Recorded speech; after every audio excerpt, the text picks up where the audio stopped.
That is the fundamental I've problem never seen that a man I see. as unconvinced in my life as Michael Fitzmaurice, but I don't know if you're unconvinced by Eileen or Malcolm.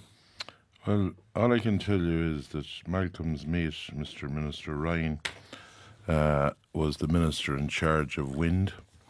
And if the DMAPs were done off the west coast, we could be moving where fines was earmarked for doing projects off the west coast. Unfortunately, he sat on that for 5 years.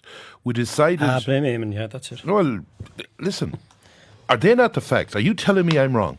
Are you saying to me he didn't get the DMAPs done? We committed. That's the first. We committed to government to try and fix a system. It was 35 million to do and you didn't do it. That's the fact. Nonsense. Second of all, you said you'd have X amount of wind off the east coast by 2030. It's not going to happen. Let's be realistic.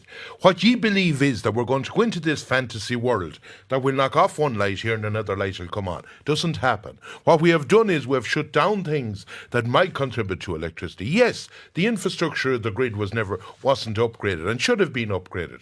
And then your idea was that you'll put a monstrosity of a 200-metre turbine beside someone in rural Ireland that will give electricity to Dublin. That's not the way you operate.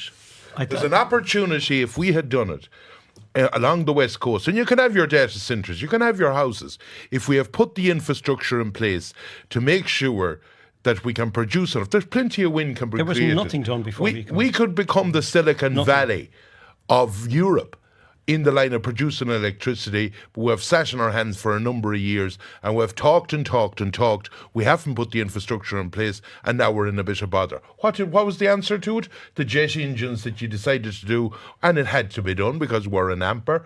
That was put in, some in Dublin, some down the country, some below on Shannon Bridge. We got out of peat production in Shannon Bridge. We brought in the jet engines and we put Malcolm, do you want to spit some fire back before I go to a break? I'm used to this, Michael. I think, look, before the Greens came into government, we had very little uplift in terms of climate action and in terms of actual investment in the grid, investment and the legislation to back up that is required to bring offshore renewables into the fold.